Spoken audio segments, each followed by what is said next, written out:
Yo, what's up fellas, how you doing? It's your boy Al. I'm back again just a couple days later. What I'm working on was what I said in the last video, is a couple of engines. Here you are right here.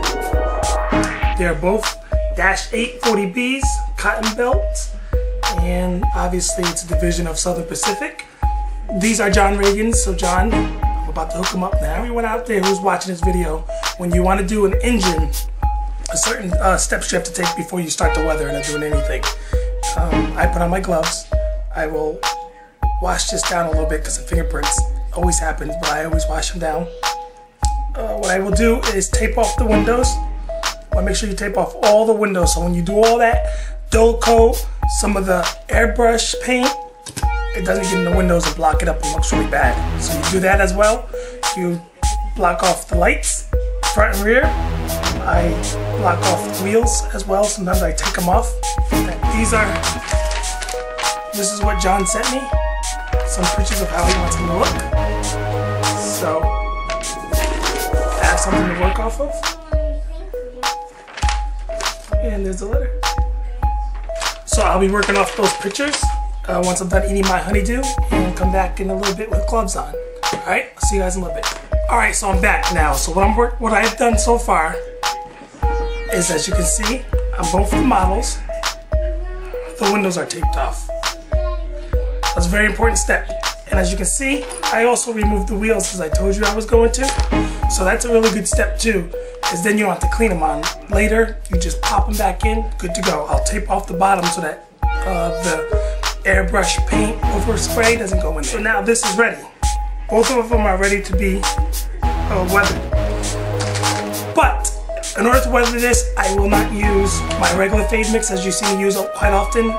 This is the white fade mix. I use that on many things, but what I like to do typically is, if it's a gray here, I fade down with a gray. So what I have here is a water bottle.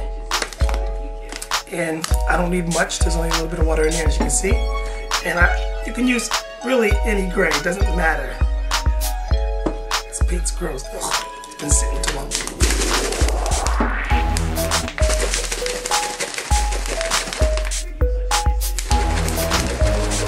As you see, as it mixes up, it gives me a lighter gray color, which is going to be good. But with this, I will add a little bit of my fade mix.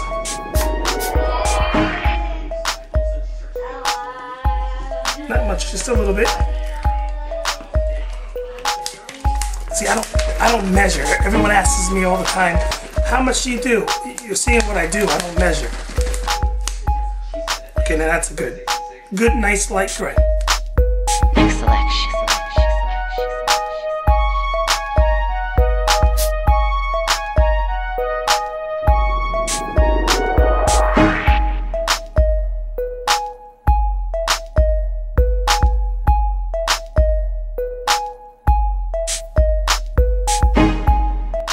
Pretty good. If you look, you can see it's faded, but not faded white. You know what I'm saying? It's faded down with a gray look to it. The one on top is it right here. I have faded the locomotives down. They're ready. The next step, as you can see from the pictures that I have here, is the dirt and grime along the bottom. I'm going to easily do that using an airbrush.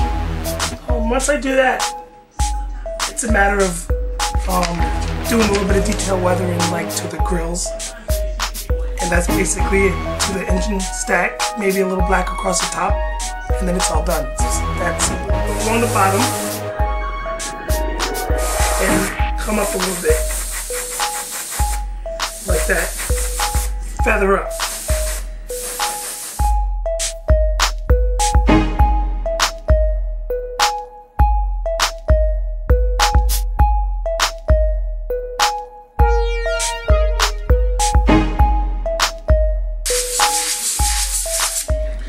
You can see what I'm doing here is doing the lines coming right down as I seen in the picture, and you'll see that stand out. Looks pretty good. And then I'll continue going along the bottom.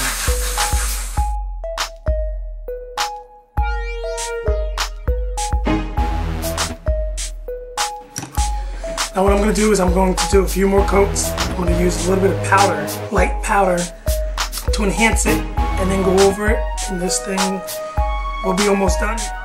Now, what I did is I used some powders here. I'm gonna discuss something that a lot of people see.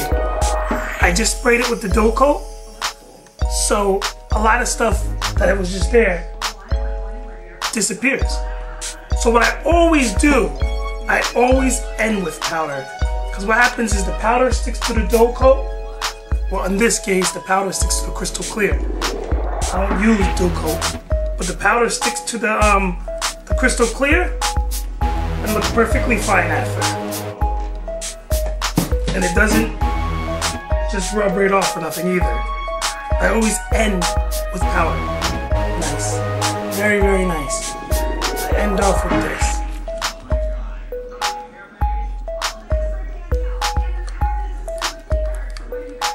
There you go. There you go. So that's by adding the powders, and this is without the powders. I'm gonna go ahead and do the same thing to this side. Then add the in the same time I'll add the powders to the vents and everything, and you'll see that in the next clip. Be right back. Now you can hear my little man in the background crying, maybe. But anyway, what I'm working on is doing the detail weathering, finishing up with an airbrush over what I just used over the powder. It gives it a great effect.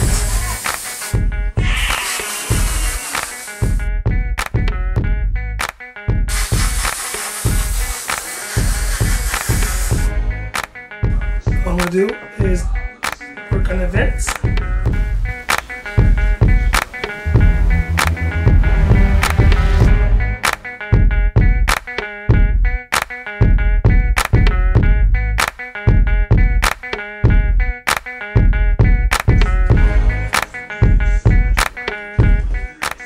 Beautiful.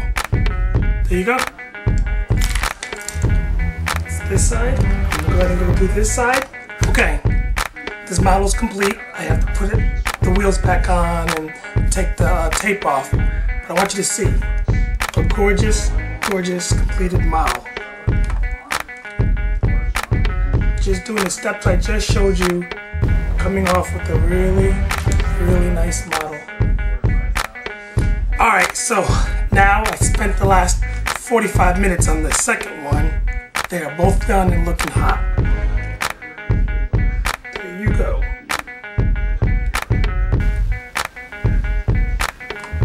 So what I did for John Reagan here is I hooked him up with 2 custom monster pieces. These are hot. These are really good. These are like top of the line right here. Done very, very well. If you follow the steps that I just showed you, each step, you will come up with the same results as this. Come up with them time after time after time. You get better and better with time. The more you do, before you know it, it becomes natural. I really don't even have to look at pictures anymore. It just happens like that. So that's all I have here. I'm gonna snap a whole bunch of pictures and have them end this whole video off with mad pictures. I'm on my way out. So I'll see you guys on a rebound, alright? Peace out!